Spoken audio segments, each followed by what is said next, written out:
उसके बाद में वो दाढ़ी मूंछ वाली कबीर की फोटो, उस फोटो को हटाना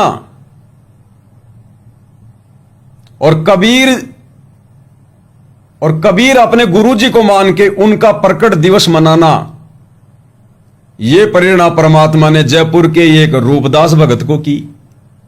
मैं और रूपदास भगत जी और कजोड़ भगत जी राजस्थान के टोंक में देवली सात संगति में गए हुए थे। वापस आते समय रूपदास भगत जी ने दास को बताया। दास की आत्मा ने स्वीकार कर लिया कि भाई बात तो सही है।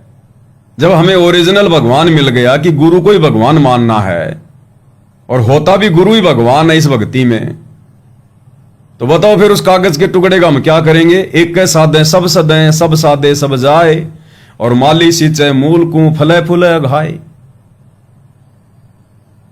और उसी समय से हम भगत भाई बहनों ने 2019 से जून के महीने में कबीर प्रकट दिवस मनाना छोड़ दिया और 8 सितंबर को सबसे पहले 2019 में सतगुरु रामपाल जी को परमेश्वर मानकर, कबीर जी मानकर उनका सतगुरु प्रकट दिवस मनाया। मेरठ से शुरू किया। उस समय दास मेरठ में था। उसके बाद में गुरुदेव भगवान की आरती उतारना, पाती पंच पोहप कर पूजा, देव निरंजन और न दूजा। अब यह प्रेरणा भी गुरुदेव भगवान ने, आप सबको पता है, जूली बहन को की। जूली बहन ने दास को ऑडियो भेजी। दास की आत्मा ने स्वीकार कर लिया कि बात तो बिल्कुल सही है। पहले उन पत्थरों की आरती उतारा करते थे भगवान समझकर, ज्ञान नहीं था। अब भगवान मिल गया, फिर अब हम अज्ञानी क्यों बने। अब ओरिजिनल भगवान की आरती उतारेंगे। तो अपने गुरुदेव भगवान की आरती उतारने लगे। परमेश्वर ने हजारों की संख्या में 5 दीपक वाली थालियां बनवाई। भगत भाई बहनों को मैसेज डाला और वो आत्माएं तो बिल्कुल तैयार बैठी थी। तैयार थी वो तो, परमेश्वर ने सबको तैयार कर रखा है। एक ने कही दूजे ने मानी, कहे कबीर वो दोनों ज्ञानी। वाद विवाद तो अज्ञानी किया करते हैं, भगत थोड़ी करते हैं। और आज देखो कई हजारों घरों में परमेश्वर की आरती शुरू हो गई है। देसी घी के 5 दीपक जलाकर जो थालियां सबको भेज दी गई है, गुरुदेव भगवान की आरती उतर रही है। भक्ति में माहौल बढ़ रहा है, परमेश्वर पर विश्वास बढ़ रहा है। तो कहने का मतलब है भाई और बहनों, इस प्रकार की ये जितनी भी जो प्रेरणाएं हैं, और संध्या आरती के समय जो वाणी आती है पेज नंबर 61 पर कि नाम लिए से सब बड़े, रिंचक नहीं कसूर, और गरीब दास के चरणों की मैं सिर पर डारूं दूर। यह प्रेरणा परमात्मा ने दास को करी, नाना दास को नहीं करी। ये शायद जोधपुर से या कहीं से बाड़मेर से कोई भगत जी थे। कौन भगत जी हैं, शायद वो किशन दास भगत जी हो सकते हैं, बीकानेर वाले थे या कौन से थे। उनको परमात्मा ने प्रेरणा की और उन्होंने दास को यथार्थ भक्ति बोध के सरलार्थ की एक कटिंग भेजी, जिसमें गुरुदेव भगवान ने लिखा हुआ है कि यह वाणी आदरणीय गरीबदास जी की नहीं है, ये गरीबदास जी के किसी प्रशंसक ने लिखी है। तो दास को समझते देर नहीं लगी कि गरीबदास जी के समय ऐसा कौन उनका भगत आ गया, कौन ऐसा उनका वो प्रशंसक आ गया जो ये वाणी लिखेगा। बेचारे भोले भाले भगत थे उस समय। तो फिर दास को परमात्मा ने प्रेरणा की और गुरुदेव भगवान ने कहा कि बेटा वो प्रशंसक मैं ही हूं, एक भगत के रूप में। और ये वाणी स्पेशल संध्या आरती में इसलिए लिखी है तुम लोगों की परीक्षा के लिए। अन्यथा जो भक्ति बोध हमारे पास में है गुरुदेव के द्वारा दी गई, उसकी शुरुआत में देखना आप कि क्या लिखा हुआ है कि परमेश्वर कबीर जी और आदरणीय गरीबदास जी महाराज जी की अमृतमयी वाणी से नित्य नियम पुस्तिका, यानी गुरुदेव ने कहा कि ये जो तीनों समय की आरती आपको दी जा रही है, इसमें केवल 2 ही महापुरुषों की वाणियां हैं, तीसरे की नहीं है। और फिर संध्या आरती के सरलार्थ में गुरुदेव कह रहे हैं कि ये जो वाणी है, नाम लिए से सब बड़े, रिंचक नहीं कसूर, और गरीबदास के चरणों की मैं सिर पर डारूं धूर। गुरुदेव कह रहे हैं ये वाणी गरीबदास जी की नहीं है, ये उनके किसी प्रशंसक ने लिखी है। तो दास को समझते देर नहीं लगी कि ये तुम भक्तों की परीक्षा के लिए है। और हम भगत इतने दिनों से समझ नहीं पा रहे थे। अरे गुरु बना रखा सतगुरु रामपाल जी को, परमात्मा मान रहे सतगुरु रामपाल जी को, तो गरीबदास जी के चरणों की धूल हम अपने सिर पर क्यों डालेंगे? एक पतिव्रता औरत अपने पति के अलावा दूसरे के चरणों की धूल अपने सिर पर क्यों डालेगी? भले ही गरीबदास जी का रोल भी 300 साल पहले सतगुरु रामपाल जी ने किया था, परंतु हमारे लिए वर्तमान समय में वो गरीबदास वाला रूप महत्व नहीं रखता।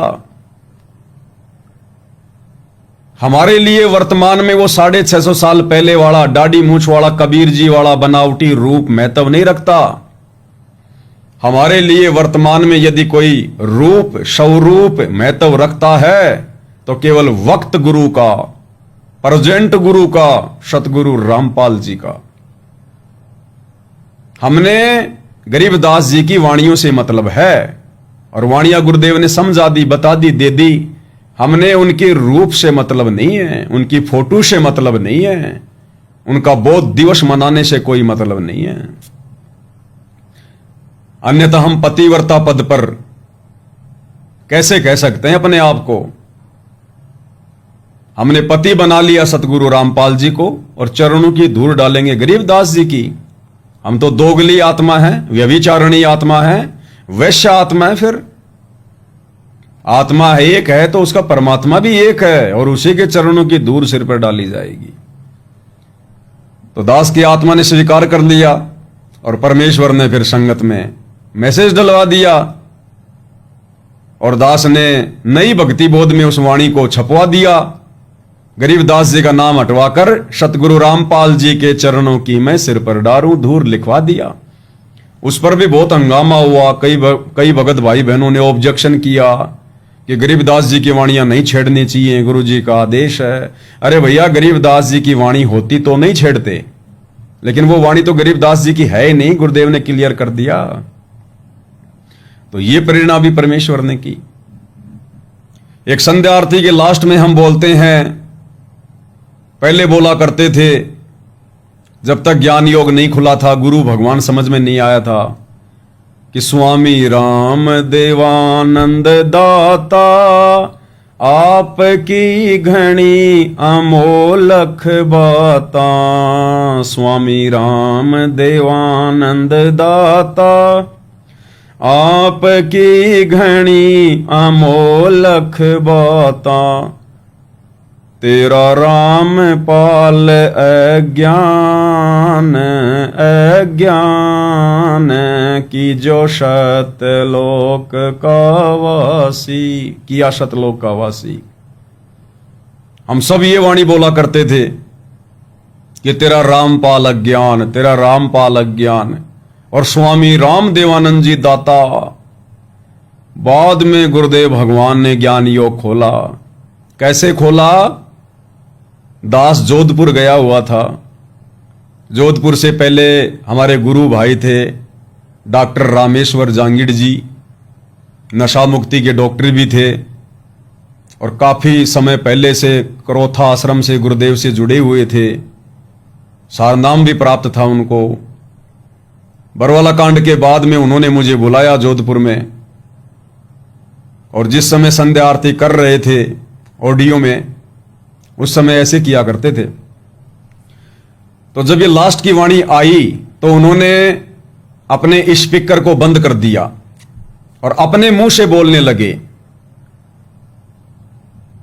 कि संत रामपाल जी दाता आपकी घनी अमोलख बाता, और थारा रामेश्वर दास अज्ञान करना सतलोक का वासी। तो मुझे कुछ अटपटा तो नहीं लगा, लेकिन मैंने फिर बाद में भगत जी से पूछा कि भगत जी ये कैसे? फिर उन्होंने बताया कि भाई पवन दास, हमारे गुरुजी जिनको हम कहते हैं तत्वज्ञानी, महाज्ञानी, परम ज्ञानी, इनके बराबर किसी को ज्ञान नहीं, तो फिर हम अपने गुरुजी को अज्ञानी कैसे कह सकते हैं? फिर हमसे बड़ा पाप का भाग्य धरती पर और कौन होगा? तो दास की बात समझ में आ गई, आत्मा ने स्वीकार कर लिया और उसी समय से दास ने बोलना शुरू कर दिया था। कुछ समय बाद में डॉक्टर रामेश्वर जांगिड़ जी, अब उनका बैड लक, उनका दुर्भाग्य कि वे काल के द्वारा भेजे गए एजेंट मदनपंथी नितिन रायजादा के संपर्क में आ गए और उन्होंने उससे दीक्षा ग्रहण कर ली, अपना गुरु धारण कर लिया। और डॉक्टर रामेश्वर जांगिड़ जी का जो पिता था वो भी भगत था, उनका शरीर छूट गया बरवाला कांड के बाद। उनके शरीर छूटने के बाद में जब उनकी 13वीं थी, उनकी 12वीं थी, क्या था, या उनकी कोई बरसी वगैरह थी 1 साल के बाद, तो डॉक्टर रामेश्वर जांगिड़ जी ने नितिन रायजादा को जोधपुर में बुलाया अपने पिता की बरसी पर, 13वीं पर, और सत्संग करवाया।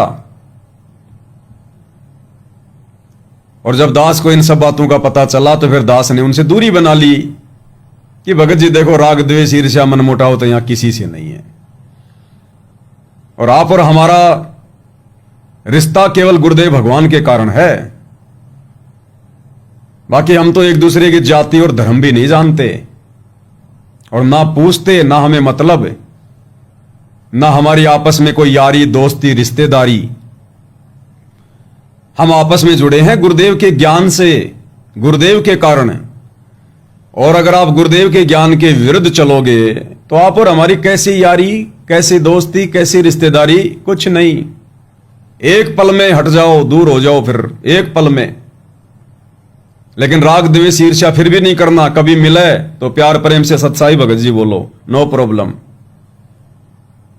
लेकिन उसके बाद गुरुदेव ने बताया कि जो गुरुद्रोही हो जाता है फिर उससे ज्ञान चर्चा नहीं करनी चाहिए, उससे बैठकर आध्यात्मिक ज्ञान चर्चा नहीं करनी चाहिए। सत्साहिब तो बोल लो आते जाते समय, लेकिन फिर ज्ञान चर्चा नहीं करनी चाहिए, क्योंकि फिर वो बकवाद ही बकवाद करेगा, बकवाद ही बकवाद करेगा, और उससे उसके भी कर्म फूटेंगे, हम भी पाप के भागी बनेंगे अगर जबरदस्ती सुनेंगे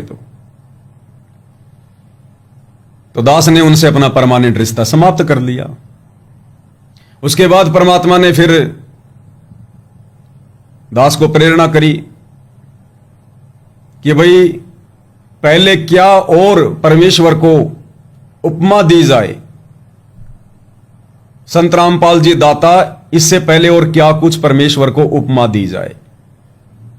तो उस समय दास का जोड़ भगत जी के साथ में रहता था, दोनों भाई आपस में रहते थे, पास पास में, आमने सामने मकान थे बराबर में, किराए पे ले रखे थे।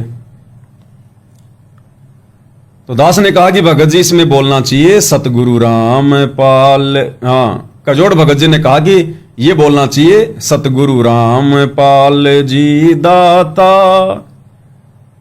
तो दास ने कहा कि भगत जी एक उपमा और लगा दो परमात्मा की। बोले क्या? परमेश्वर सतगुरु रामपाल जी दाता।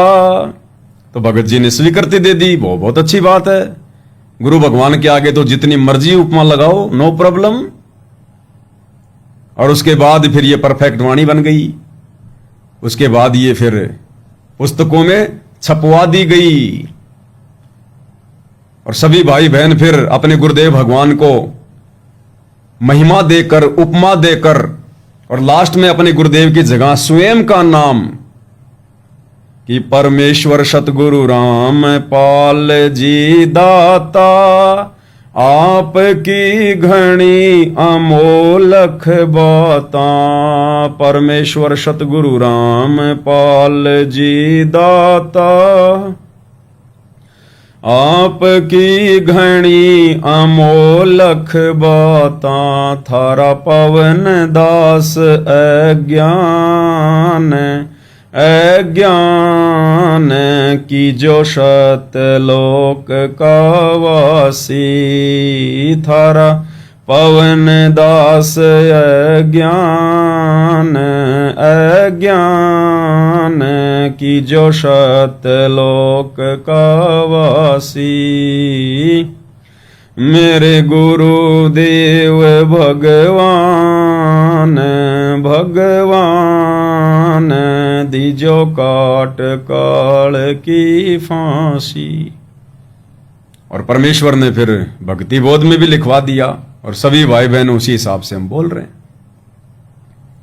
तो कहने का मतलब है भाई और बहनों, गुरुदेव भगवान जो भी प्रेरणा करते हैं, सत प्रेरणा करते हैं, आप ही भगत भाई बहनों के माध्यम से करते हैं और आप ही फिर उनका विरोध करने लग जाते हो। लेकिन वो सत्य होता है, वो हकीकत होती है वो। और जिस समय हम अपने मन से राग द्वेष ईर्ष्या को निकाल देंगे, फिर वापस हमें सब कुछ ठीक लगने लग जाएगा, सही लगने लग जाएगा और हमने अंत में एक होना पड़ेगा। देखो, जो अज्ञानी है उनके साथ एक नहीं होना चाहिए और ना होना पड़ेगा। जो अज्ञानी है, जो गुरु को परमात्मा नहीं मानते, जो मर्यादाओं को फॉलो नहीं करते, हमने उनके साथ नहीं होना, बिल्कुल भी नहीं होना। दिन और रात कभी एक नहीं हो सकते, ज्ञान और अज्ञान कभी एक नहीं हो सकते, काल और परमात्मा कभी एक नहीं हो सकते। जो ज्ञानी आत्मा है, परमेश्वर की अच्छी आत्मा है, भक्ति चाहने वाली आत्मा है, और किसी कारण से काल प्रेरणा से मन में छोटा मोटा कोई दोष आ गया, मन मुटाव आ गया, और यदि फिर से परमात्मा प्रेरणा करते हैं एक होने की, तो तुरंत एक हो जाना चाहिए। पीछे वाले सारे गिले शिकवे मिटा देने चाहिए, भुला देने चाहिए। यही परमेश्वर के परम भक्तों की पहचान होती है। और परमेश्वर भी अपनी वाणी में कहते हैं कि साधु सज्जन सोना टूट जुड़े सो बार, और दुर्जन कुंभ कुम्हार का एक धक्के दरार। साधु यानी भगत, सोना जो पहना जाता है, जेवरात, गहना, सोना, गोल्ड, और सज्जन पुरुष, परमेश्वर कहते हैं ये कितनी बार भी आपस में ये बिगड़ जाएं, कोई मनमुटाव हो जाए, साधु संतों में आपस में किसी बात को लेकर मनमुटाव हो जाए, दूरियां अगर बन भी जाएं, और फिर जब कभी वो वापस मिलते हैं तो ऐसे मिलेंगे जैसे उनसे कभी कोई गलती हुई नहीं, उन्होंने कभी ऐसा कोई मनमुटाव किया ही नहीं। दोनों आत्मा निर्मल, पाक, पवित्र, कोई दोष नहीं। तो ये तो होती है अच्छे भक्तों की पहचान। और सोना धातु को कितनी बार भी वापस उसको मेल्ट कर लो और नए प्रकार से उसका कोई गहना बना लो, कितनी बार भी, हर बार वो मेल्ट हो जाएगा, दोबारा से नया उसका डिजाइन बना लो। और सज्जन पुरुष, भले आदमी, अच्छे व्यक्ति, कोई मनमुटाव आ भी गया तो दिल में नहीं रखते बात को, वापस वैसे ही हो जाते हैं जैसे छोटे बच्चे आपस में खेल रहे होते हैं, छोटी सी बात को लेकर आपस में डुक्का डुक्की, लड़ाई झगड़ा, और 5 मिनट बाद में फिर वैसे प्यार प्रेम से बोलेंगे, खेलेंगे। तो ये भक्तों के लक्षण बताए परमात्मा ने। लचीलापन होना चाहिए भक्तों में। और वाणी भी तो ये कह रही है, सत्संग में बूटे साधु एक से एक अगाधु, नर उनकी सरना लाग जिनकी झुकी तड़े न डाली। तो सभी उन भगत भाई बहनों ने एक हो जाना चाहिए। जो किसी कारण से, उसमें हो सकता है इस दास की भी कोई त्रुटि रही हो, बोलने चालने में या अन्य किसी प्रकार से, या हो सकता है जो भाई बहन साथ संगतियों से चले गए थे उनके समझने में कोई त्रुटि रही हो, कोई वो कमी रही हो। तो कमी चाहे उनकी थी या मेरी थी, लेकिन वर्तमान में उन कमियों को छोड़कर, बुलाकर, और आपस में सभी भगत भाई बहनों को वापस उसी मंच पर आ जाना चाहिए जिस मंच के बिना हम अपने गुरुदेव भगवान को प्रसन्न नहीं कर सकते, हम शतलोक प्राप्ति नहीं कर सकते। दूरियां बनाकर हम शतलोक प्राप्ति नहीं कर सकते, क्योंकि यहां मनमुटाव रहेगा, कैसे सतलोक जाएंगे? अगर यहां मनमुटाव है तो शतलोक कैसे फिर तुम प्यार प्रेम से रहोगे? यही बकवाद फिर वहां चलेगी। तो अब यह समय आ गया है गुरुदेव भगवान को प्रसन्न करने का। तो कहने का मतलब भाई और बहनों, परमात्मा दास को खड़ा करके निमित्त बनाकर जो भी कुछ बुलवाते हैं वो परमेश्वर ही बुलवाते हैं, गुरुदेव भगवान ही बुलवाते हैं। वो भले किसी को समझ में आवे ना आवे, भले 4 दिन बाद में आ जाए, लेकिन वो परमेश्वर ही बुलवाते हैं और उसका प्रमाण भी गुरुदेव भगवान हमें दे देते हैं। एक बार फिर से आपको सुना देते हैं पूज्य गुरुदेव भगवान के मधुर वचन, जिसमें गुरुदेव ने स्पष्ट कर दिया कि सर्वप्रथम परमात्मा जहां रहते थे, अकेले रहते थे, उससे पहले कोई सृष्टि नहीं थी, कोई आत्मा नहीं थी, कोई उनके पुत्र नहीं थे, कोई कंस्ट्रक्शन नहीं थी। ये शुरुआत की बात है, और शुरुआत की बात है तो परमात्मा ही बता सकते हैं, जीव क्या बताएगा। तो गुरुदेव भगवान कह रहे हैं उस समय परमेश्वर निराकार रहते थे, उनका कोई आकार नहीं था, कोई शरीर नहीं था, कोई रूप नहीं था, केवल शब्द रूप था। शब्द, शब्द यानी शक्ति, पावर, उससे वो जो चाहे सो कर सकते हैं, जो चाहे सो।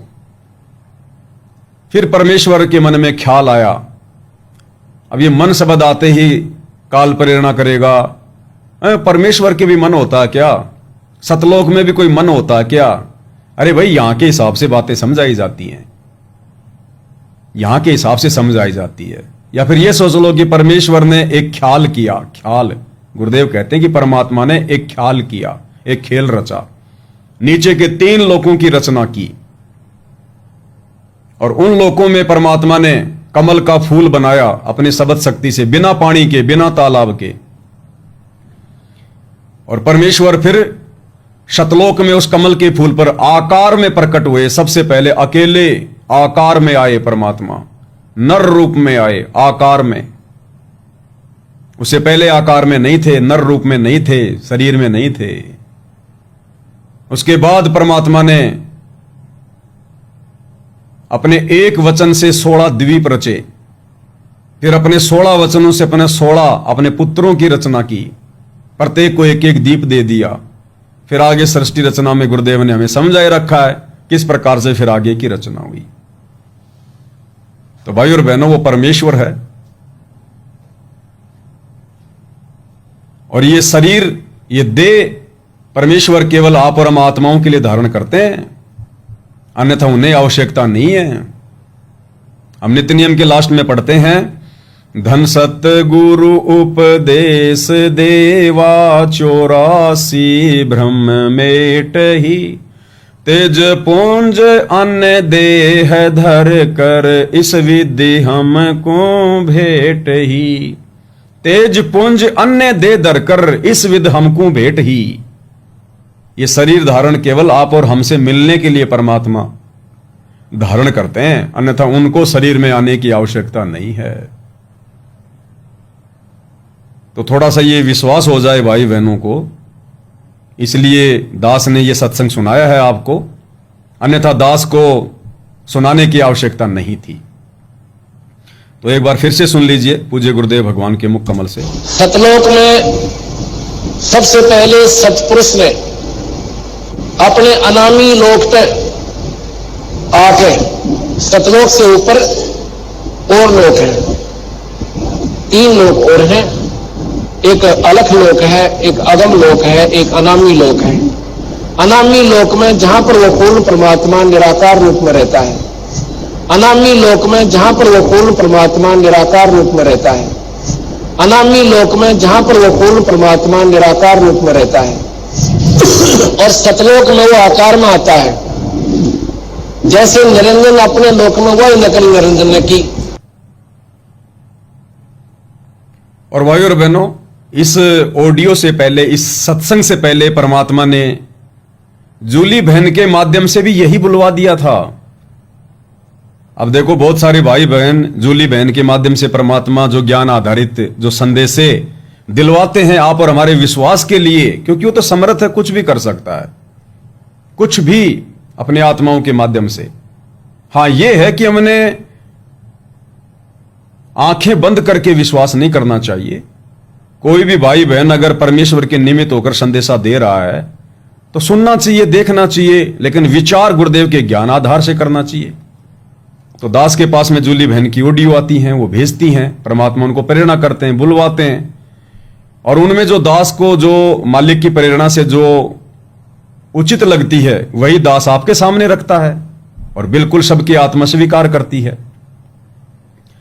तो ये ऑडियो तो गुरुदेव की, ये सत्संग तो गुरुदेव का दास के पास में दोपहर को आया, और जिस समय दास लाइव आया था, रो रो के दास ने माफी मांगी थी, उसी रात्रि जूली बहन ने दास को एक ऑडियो भेज दी, वो मैंने आपको ग्रुपों में भी डाली थी।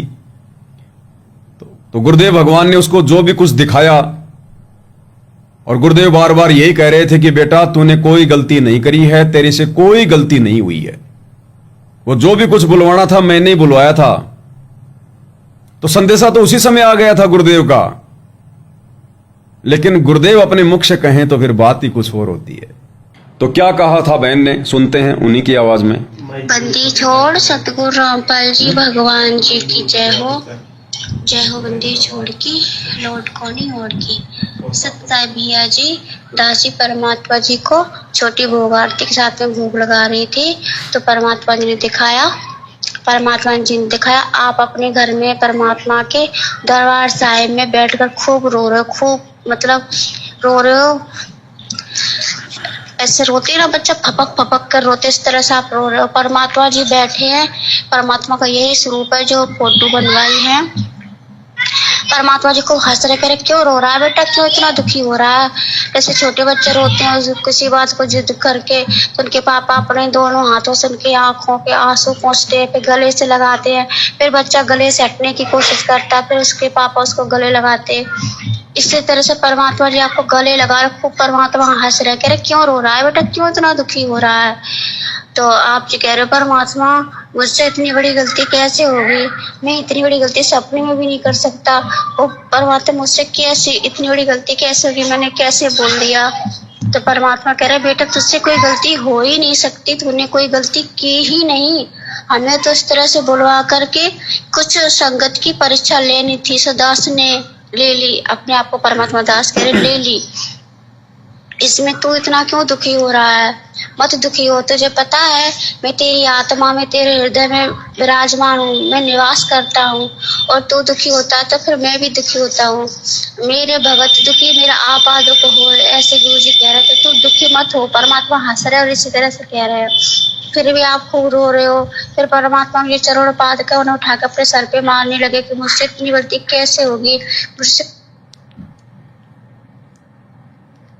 इतनी बड़ी गलती कैसे होगी, परमात्मा से नीच पापी आत्मा से कैसी गलती हुई। परमात्मा कहे तुझसे कोई गलती नहीं हुई, अगर तुझसे गलती होनी होती तो मैं इतना बड़ा मिशन तेरे हाथ में सौंपता ही नहीं।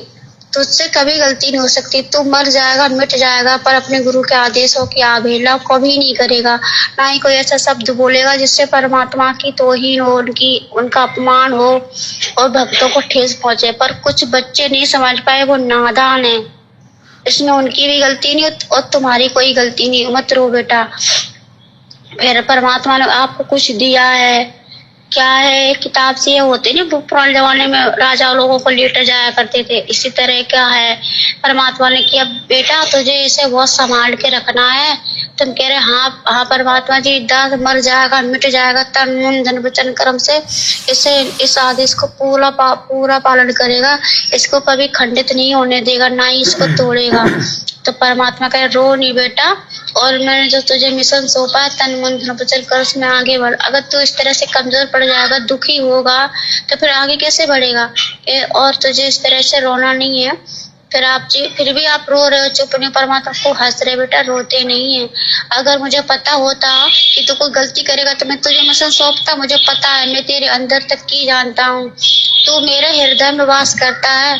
पवन भैया आप जी के लिए परमात्मा जी कह रहे हैं कि आप परमात्मा के हृदय में वास करते, हृदय में परमात्मा ने आपको स्थान दिया है। और परमात्मा जी कह रहे हैं जो मेरे हृदय में होता है वो कभी गलती नहीं कर सकता, और तुम तो मेरे हृदय में बेटा, तू मेरे हृदय में बैठा है, हृदय में जैसे मैं तेरे हृदय में वैसे तू मेरे हृदय में बैठा है।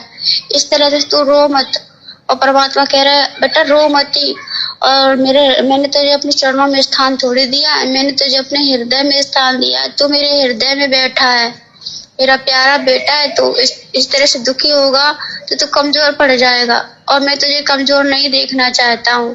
तुझे बहुत आगे बढ़ना है, मेरे मिशन को सक्सेसफुल करना है, बहुत आगे बढ़ाना है। इस तरह से रो मत। फिर परमात्मा ने ऐसे हाथ किए, 2 रसगुल्ले राम आए। परमात्मा कह रहे रसगुल्ले राम खा ले बेटा। तुम कह रहे परमात्मा जी किस खुशी में? बोले मैंने गलती की इस खुशी में। परमात्मा कह रहे नालायक, तूने गलती की ही नहीं है, अपने गुरु जी का आदेश की पालना नहीं करेगा। आप जी कह रहे हाँ मालिक बिल्कुल करूंगा। तो परमात्मा कह रहे जब मैं कह रहा हूँ तूने गलती नहीं की तो नहीं की, बस मेरा आदेश है, तू अब नहीं रोएगा, तूने कोई गलती नहीं की। अगर तुझे फिर भी ऐसा लगता है कि तूने गलती की तो चल मैं तुझे माफ करता, तुझे क्षमा किया। और परमात्मा ने आपको आप जी को अपने सीने से लगा लिया। फिर भी आप रो रहे, रसगुल्ले राम खा के भी मतलब रो रहे, उदास हो। परमात्मा हंस रहे हैं, इसी तरह से कह रहे हैं कि आपको दुखी बिल्कुल नहीं होना, आपने कोई गलती नहीं की, तो वैसा ही चलता है जैसा मैं तुझे चलाता हूँ। बस परमात्मा जी ने इतना ही दिखाया। बंदी छोड़, सतगुरु रामपाल जी भगवान जी की जय हो। तो भाई और बहनों, ये संदेशा तो परमात्मा ने गुरुदेव का आज दिन में ये सत्संग मिलने से पहले ही दे दिया था मालिक ने, लेकिन परमात्मा ने आप भाई बहनों के सामने भी बातें रखवानी थी ताकि भाई बहनों को भी विश्वास हो। और भाई और बहनों देखो, साथ संगति से जुड़ने का, साथ संगति की बातें सुनने का उसी समय आनंद आता है जब हमारे मन में कोई शंका ना हो। अगर हमारे मन में कोई शंका आ गई कि यार ये कुछ गलत ना बोल दे, ये ना कर दे, वो ना कर दे, तो फिर वो साथ संगति हम उस हिसाब से नहीं सुन सकते, फिर वो आनंद नहीं आएगा। इसलिए साथ संगतियां सुनने का, देखने का असली आनंद तभी है जब हम निसंशय होकर बैठें, अच्छी तरह से जांच परख के कि अब परमात्मा गलती नहीं करवाएगा, और जो भी कुछ संदेशा दिया जाएगा गुरुदेव भगवान की तरफ से ही दिया जाएगा। जब मन में कोई दोष ना हो, कोई शंका ना हो सामने वाले के प्रति, तभी तो आपस में हमारे विचार मिलेंगे। कबीर इष्ट मिले और मन मिले, मिले सकल सब रीत, और कहे कबीर ता जाइए रह संतन की प्रीत, तभी तो आनंद आएगा।